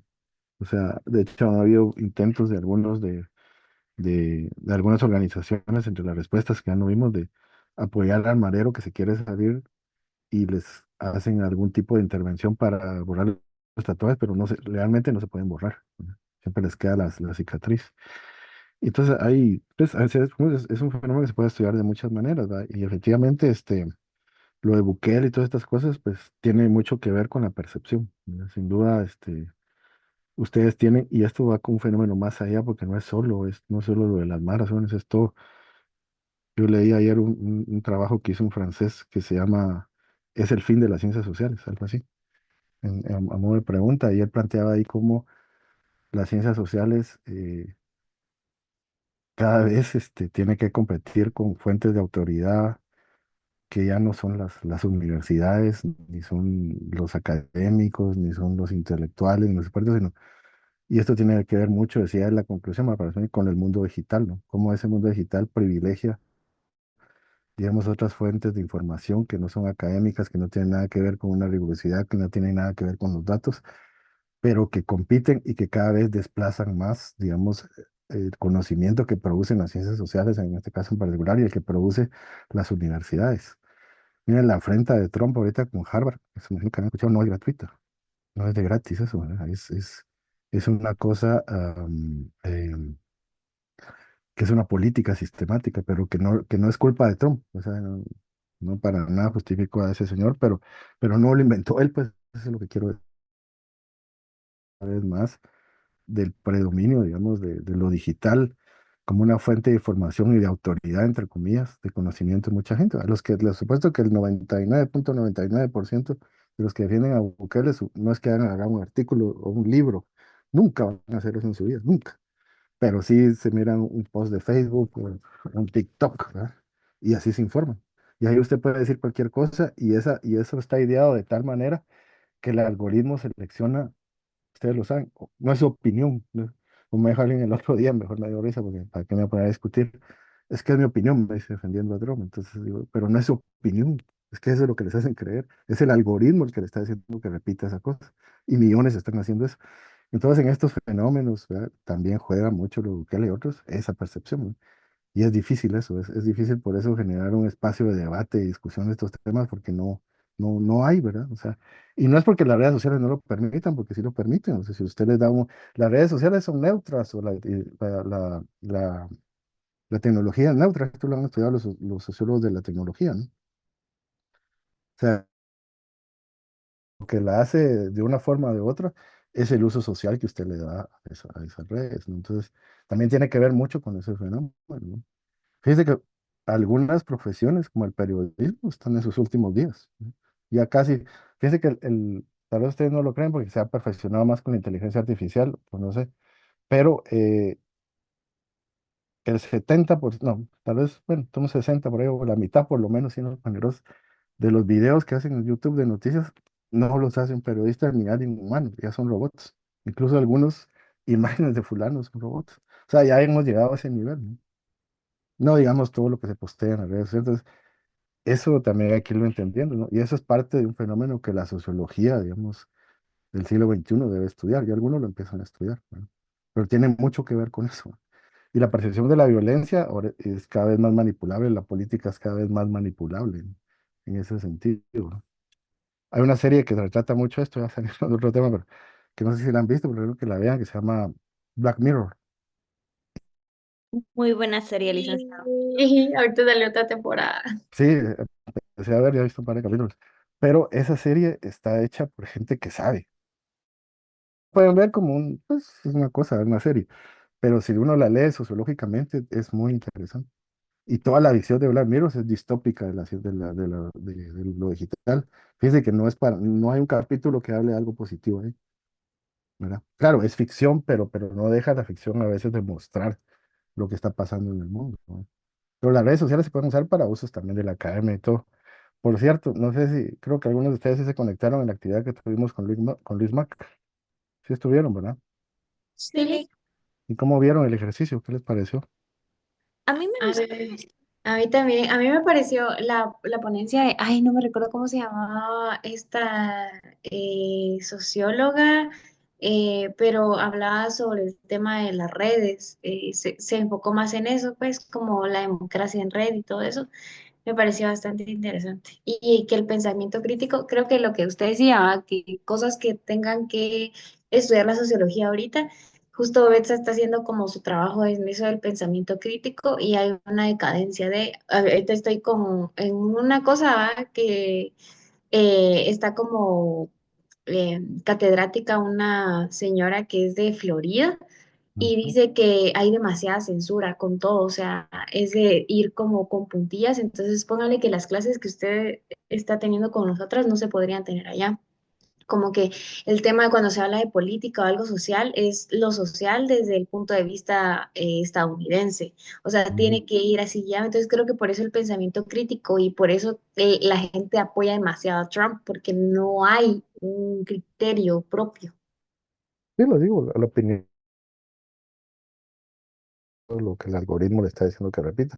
Pero la gente no tiene noción de eso, ¿no? Pero también tiene que ver, jóvenes, con el estudio, ¿verdad? Es decir, si usted quiere aprender, no hay otra manera, ¿verdad? No es que no sea anticuado. ¿Cómo se estudia? Pues solo leyendo, investigando, no hay otra forma, ¿no? Lo que está en las redes, no todo es cierto. Recuérdense que existe el fenómeno de los fake news y la información falsa, ¿no? Mucho de lo que dicen en las redes puede ser falso, pero como hay una tendencia que no hay que verificar, entonces eso lo vuelve algo que, digamos, yo he visto incluso a youtubers explicando sociología, ¿no? Y algunos que dicen unas burradas, ¿verdad? Hay uno que escribe libros incluso, ¿verdad? Y es muy famoso, lo han traído aquí a Guatemala, pero el tipo es un youtuber, pues, ¿verdad? Entonces su visión de las cosas es muy simplona, ¿no? Cualquiera que haya leído un poco algunos de los temas que él plantea, lo voy a hablar 5 minutos y sabe que está hablando pajas, pues. Pero es muy exitoso, ¿no? Pega mucho en las redes, entonces, porque ya las universidades ya no son la fuente de conocimiento, ya no son los académicos, ya no son los intelectuales, sino que han sido desplazados por otras autoridades, entre comillas, que son los que forman a la gente, ¿no? Y aunque sean más ignorantes o igual ignorantes de los que los siguen, ¿verdad? Pero así es, ¿no? Entonces, y eso se impone, ¿no? Eso se impone y es una cosa que está al final no destruyendo el pensamiento crítico solamente, sino la capacidad de pensar de las personas, que es peor, ¿verdad? Y esto de, o sea, esto que usted menciona, hay una como que yo estoy estudiando ahorita el tema de redes, pero hay una cosa que es contradictoria, porque el tema de las redes se hizo famoso porque, ay, es que la información llega rápido, es que uno se puede enterar de esto rápido del otro, pero también el hecho de que todo sea tan rápido, que la información sea tan rápido, no significa que vaya a ser verídico, porque como es tan rápido, no se puede verificar si la información está siendo o no real. Entonces, ese es el primer problema, como la rapidez de la información. El segundo, creo yo que también es el tema de la saturación, que lo mencionaba Ricardo en una clase, ¿va?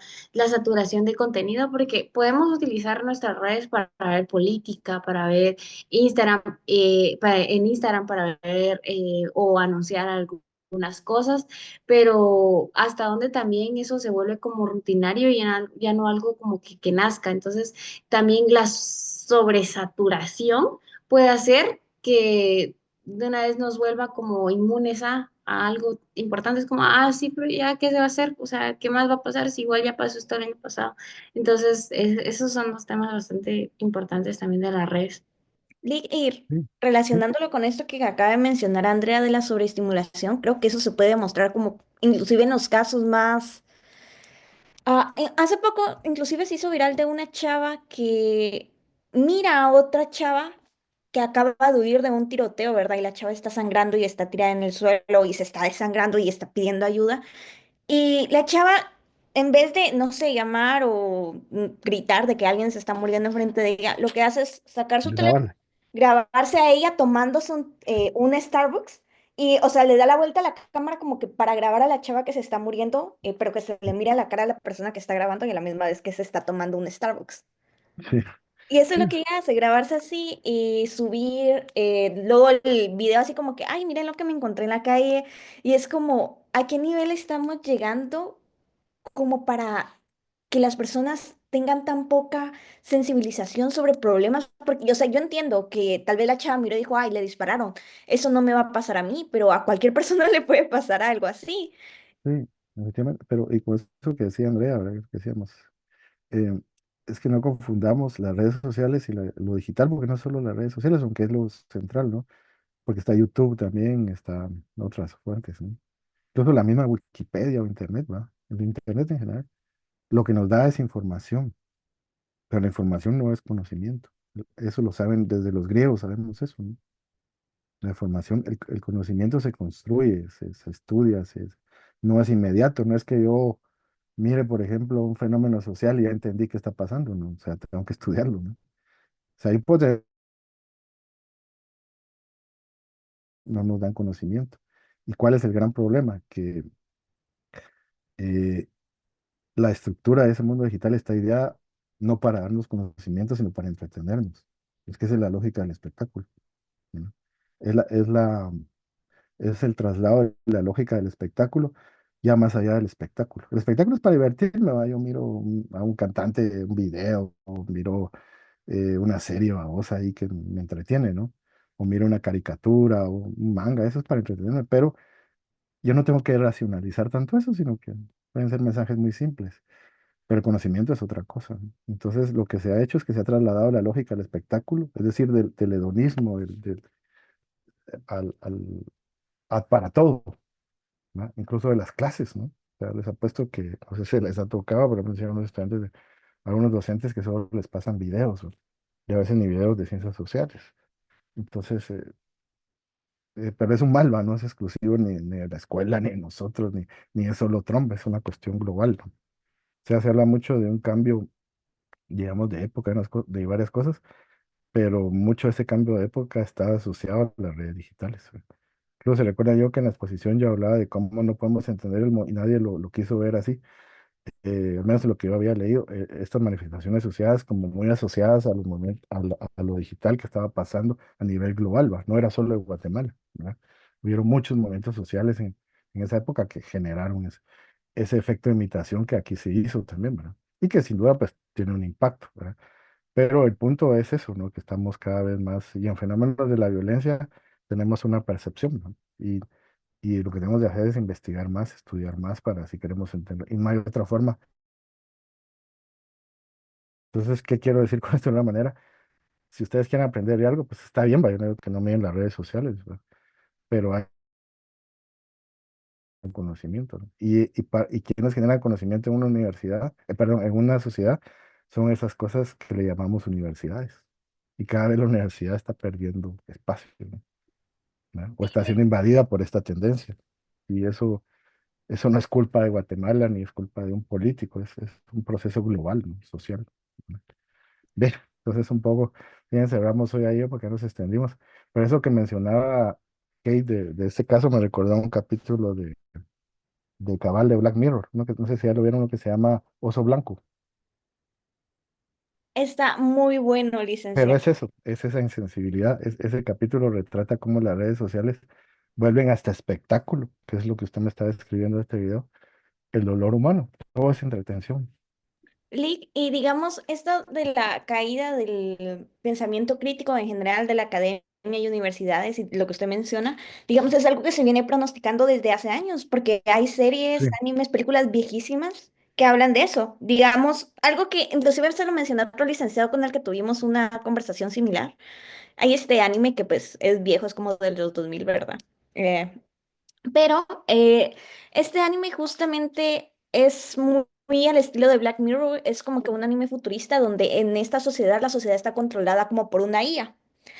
Ujú, Y lo que hace esta IA es que se supone que logra calcular como que la estabilidad emocional de las personas. Entonces, si bien esta IA y calcula que, digamos, alguien está muy enojado, esta IA lo marca como un posible peligro para la ujú, sociedad. Entonces, pues lo tienen que arrestar, lo tienen que llevar, digamos, si no ha cometido ningún crimen, a un lugar como que es tipo como cárcel, pero donde les dan terapia para que no vuelva a caer en eso, ¿verdad? Entonces es como la gente solo puede estar feliz o tranquila, porque si muestran algún tipo de emoción, la IA los marca. ujú. Sí, Entonces, en este anime justamente hablan como esto, o sea, la gente percibe que la sociedad está bien porque ellos no miran esos crímenes, ¿verdad? Porque como la IA hace que reaccionen rápido los policías y todo, ellos no perciben estos crímenes. Sin embargo, no se dan cuenta también cómo es que la IA los controla no solo a nivel emocional, sino que cómo es que esto hace que, digamos, las personas no pueden opinar que algo está mal sobre esa IA, porque pues la IA se da cuenta y los pone también como posibles terroristas o cosas así. Entonces, esta historia es muy interesante porque justamente abarca cómo es que las personas pueden caer, pueden verse muy influenciadas por eso, porque o sea, la IA controla todo, desde que en redes sociales, solo cosas que apoyan a eso, no ujú, pueden poner un comentario que esté en contra, no pueden, o sea, no pueden sentirse tristes, enojados, no pueden estar en desacuerdo en algo, y la gente no se da cuenta de eso, es hasta que, pues, la protagonista, pues muestra eso, ¿verdad? Cómo es que ella, que ha creído que ese sistema es tan perfecto y ahora ujú. que ya pertenece de parte de esos policías, se da cuenta que hay muchas cosas que están mal. Entonces habla de cómo es que hay toda como esta ruptura de la realidad que ella veía, porque ella se criaba con esa idea de que, ay, todo esto está bien, hasta que ella se dio cuenta de las cosas y dice, no, acá hay algo raro. Ujú. Como Sí, el episodio también de Black Mirror, que es la de las cucarachas, o sea, cuando los mandan a que exterminar cucarachas con unos lentes y de ahí se Sí. los quitan, chao, y se da cuenta de que en realidad son personas. bueno, vamos a ir cerrando, pero sí les voy a dar una sugerencia. Esto ya lo ha dicho, fíjense que nosotros, o sea, ustedes son una generación que está más cercana, digamos, a la cultura desde hace muchos años, ¿no? Hay una novela que se llama eh, Fahrenheit 451, habla de eso, de un régimen que quema los libros, porque los libros son Uy, muy buena, peligrosos. Lick. También la del libro de la criada. Sí, sí, aunque eso es más reciente, pero eso le estoy hablando de libros que se escribieron hace 60, 70 años.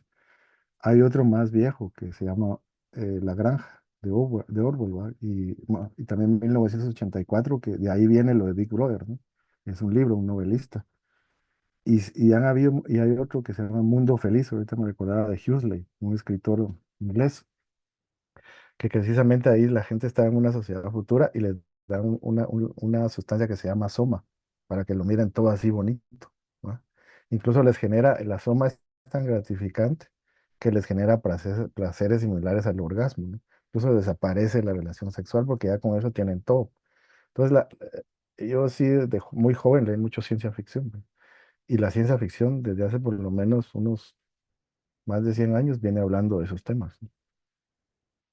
Entonces lean también eso. O sea, está bien lo digital, pero lean y van a ver que van a descubrir un mundo ahí de cosas que tal vez no han tenido acceso siempre a esas cosas. A veces lo retoma el cine, las series, pero también hay